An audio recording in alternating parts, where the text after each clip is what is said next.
It's always a great conversation with our extra, with a gist in there. Thank you so much. It was such very humbling.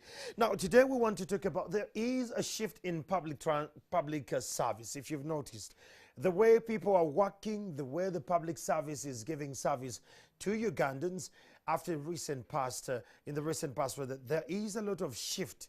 The paradigm has changed, but we need to know why the public service is actually changing.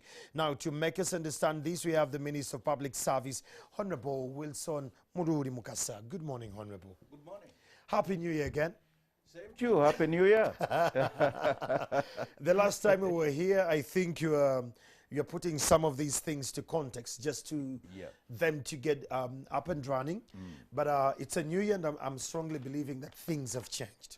Indeed, yeah. There is a shift in public service. I want to know, Honorable, why is this shift and why now? Well, why? We want more efficiency. Okay.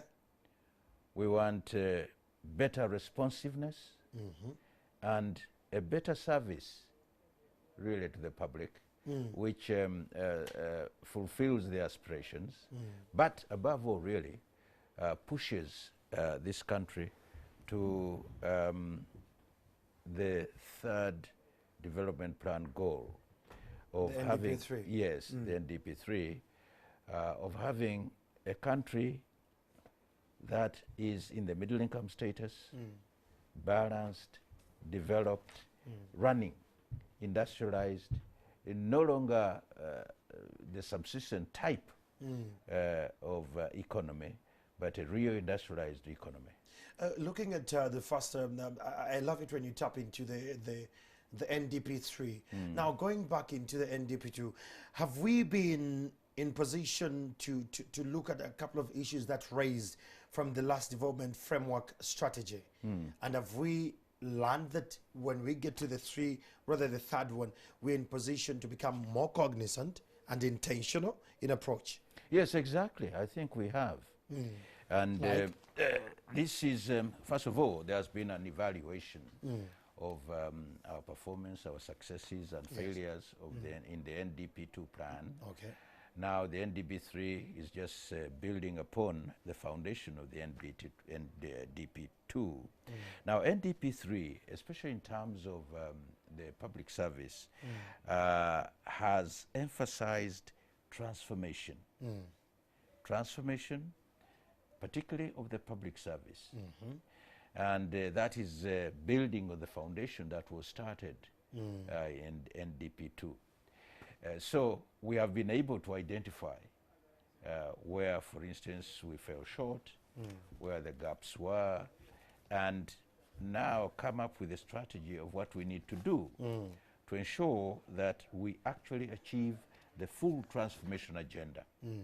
And the transformation agenda of the public service therefore helps in realizing the goals of the NDP3, a transformed Ugandan society. With that, Honorable, when you look at that, this time around you're going by programs with NDP3.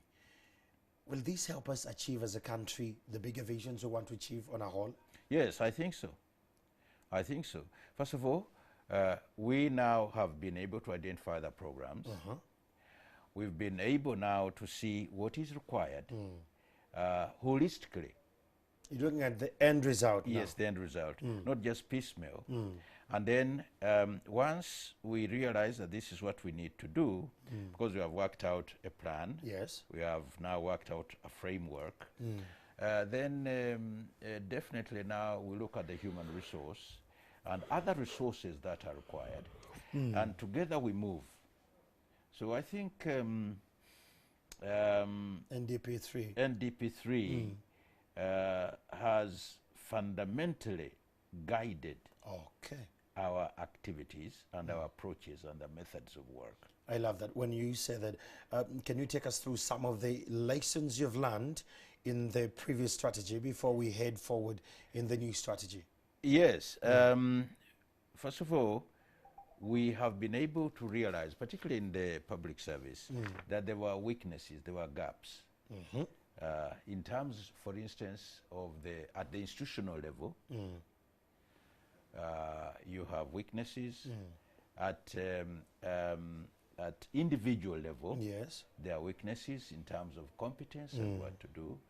And at organizational level, there are, in terms of policies, in terms of numbers, in terms of resources that are required, there have been weaknesses. And even the methods and the processes we use have been found wanting. So we've been able to identify those.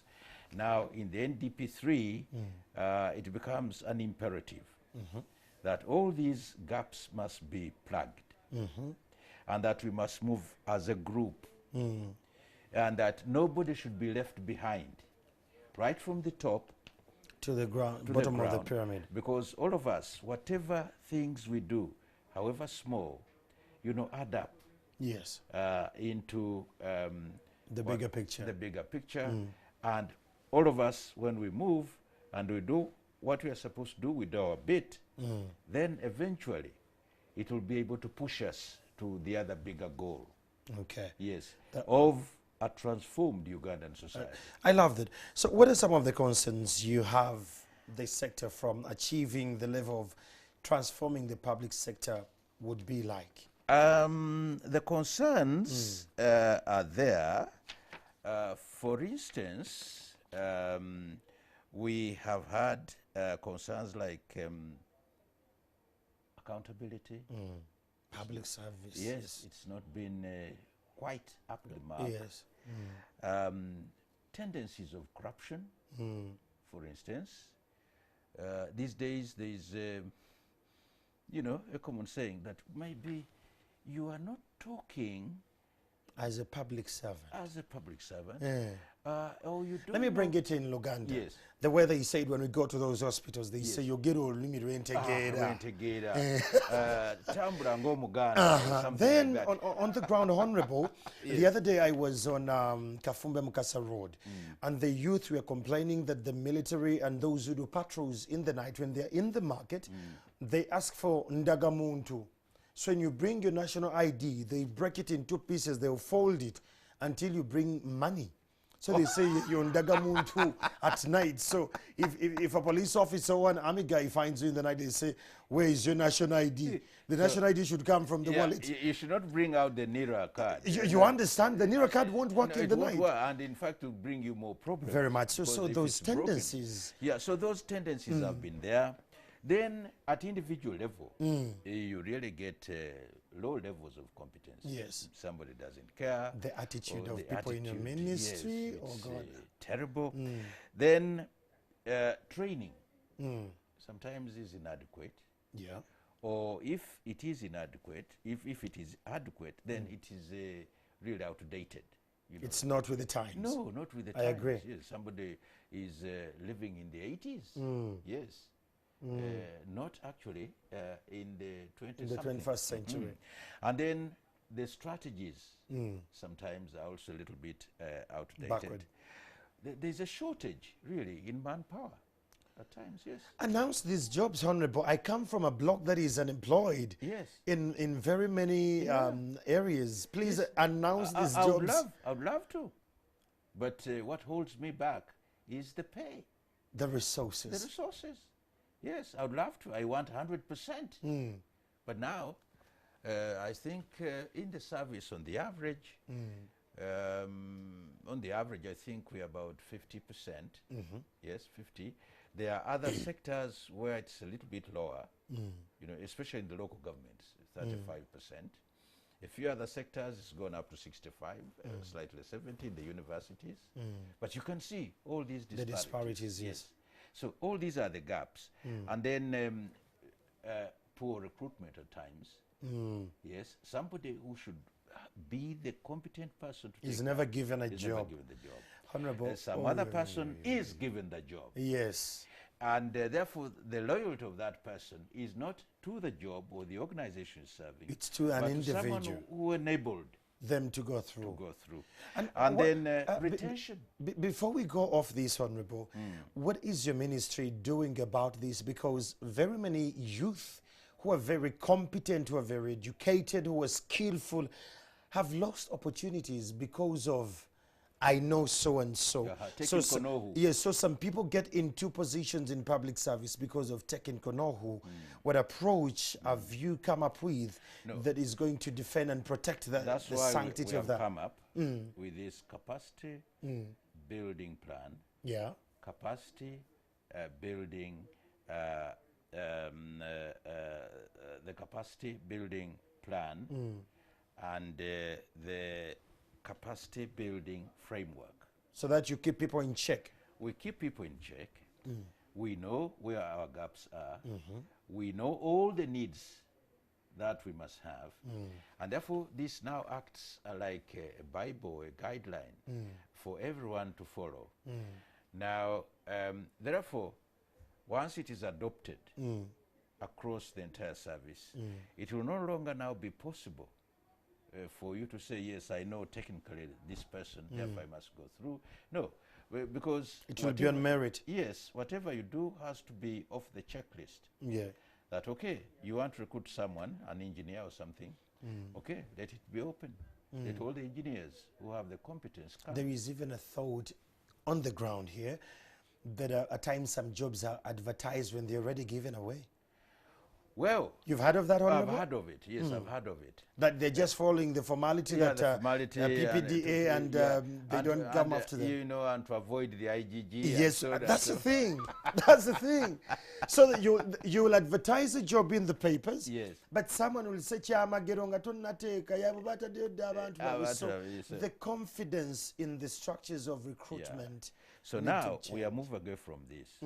Once we adopt this plan and we adopt the framework, which is holistic and all-encompassing, then it will no longer be possible for you to place someone in a job and then you carry out the formality afterwards, just sugar coating. That will not be possible now. Nice. In the first instance, all this, it identifies all the needs. Yeah. You are either manpower needs and so on in this plan, in the framework, and you declare it. You know, now it is a requirement that when you are presenting the budget statement or the ministry statement, parliament. Sorry, policies. Yes, you must declare, first of all, the positions filled in your organization and those that are vacant. And then the recruitment plan as well. What plan do you have? Nice. And then you show the budget of the recruitment and what you need. And what you need. And then there is now a time frame under which you must do this. Now, if you don't do it, and you've been given some money for recruitment, then you are put to task. Why haven't you moved in time? That's great. Yes. I think I like it. So we're heading in the right direction. That's where we are heading. And all along we've been operating, you know, piecemeal. There have been a lot of development plans and what have you over time. And these have been disjointed, you know, sometimes just individualized. But now, according to NDP3, we are now moving according to programs. Nice. We must of necessity work together, you know, to first of all maximize effect, but also save resources, which are not in plenty. Therefore, it is now no longer possible for you to act in a silo or to say, yes, I want, let's say, a veterinary officer, but I have a son who is who is doing you know, a vet course at Makerere in the second year. Therefore, I must sit on this position until he's done. Yes, 3 years down the road. That will no longer be possible. Thank you. Because you say now, look, you declared there was a vacancy here, and we have those who qualify. Why haven't you put in advertisement? You mean among all the Ugandans? It's only your son. Yes, you couldn't get one Ugandan. Or if there was none in Uganda, what about in East Africa? Yes. That's it. Yes. You couldn't get anybody from Tanzania, I love that approach. From South Sudan, from Kenya, to fill this post. Therefore, since you have exhibited negligence, yes, I think you're not qualified to be where you are. That person needs to be replaced. Yes, you must be replaced by Perfect. someone. Yes. Honorable, in a bit as we're finalizing this conversation, today you're launching 2 documents. Yes. That is a capacity building framework and the other is capacity building plan. Yes. Just in a nutshell, what should we expect? Well, what we expect is that for now, at least, we have these 2 documents. The plan entails what is required in the service to build capacity and at a sustainable level. Then the framework is actually, that structure we're going to use to ensure that this plan is actually fulfilled. Nice. So we have got here, we got help from a team of consultants and a Belgian organization called Annabelle. So they funded. Yeah. And we are very thankful to them, this study. Yeah. And the consultants have done a good job. So they have produced these 2 key documents. And the approach is different now from what has been happening. Traditionally, we've been looking at training needs. So what do we need here? So we need this. Okay, these are the needs. Therefore, let's get some money, send these people for further training or whatever, either in the civil service college or they go abroad or something. And then when they come back, sometimes they even don't show that they have been trained. What a wasted resource. Yes, wasted resources. Somebody just had a tour and just come back. And per diem. Yes, and per diem. So, but now we are saying, okay, let's look at the whole scenario of what is involved in capacity building in the service. Because training is also part of capacity building. Yes. So we look at that and then we say, yeah, this is the plan. If we are going to have a professional service, a skilled service, a well-motivated human resource, then this is what we need to do. Wow. At the individual level. Yes. Then at the institutional level, what is there? And what are the gaps? Then at the organizational level, in terms of figures, numbers, and strategies, and so on, all that. So this study has really brought out all the inadequacies that we have at the moment. And how they can be fixed. How they can be fixed. And not at one time, but it is also at all times, because it has a futuristic element. Yes, and how we can sustain this. You see, the training is not just for a walk in the park. Yeah, 5 years and so on, and that's it, and you feel satisfied that you are done. Fine, for 5 years, yes, you're trained, but then you may find that things have changed. Fortunately, change is constant. So you need, therefore, to keep training. You need to have the moving, best manpower. And then the beauty about this plan is that, yes, we shall gain the competence ourselves. And we shall not need to now look around, oh, please, we have now gone at the 5-year level, please come around. Supposing Annabelle is not there. Oh, yes. How are we going to survive? How are we going to survive? That's a nice one. So the survival is implanted in us. It's going to be automatic. Automatic. Yes. Yes. I hear and you. remove. And if in case we need help elsewhere, that's when you resource. Yes, and we resource, and the help actually improves what we already have here. Nice. Instead of waiting, say, okay, show us what to do, and then we can move, and then after that, and you have shown us, and when you go away, we are just left blind, and we can't move. So this is the plan. Yeah. This is the framework. Okay. Yes. Well, that is Honorable Wilson Muruuli Mukasa. He has said what is happening in the public service. It's something you and I need to equate ourselves. I love the fact that you don't need any technical know-how going forward to get a job in there. As long as he gets the resources, the jobs will be advertised. Please always check on their website, public service. You never know. You could be the lucky Ugandan. It's still morning at NTV. I'll be back shortly. Good morning.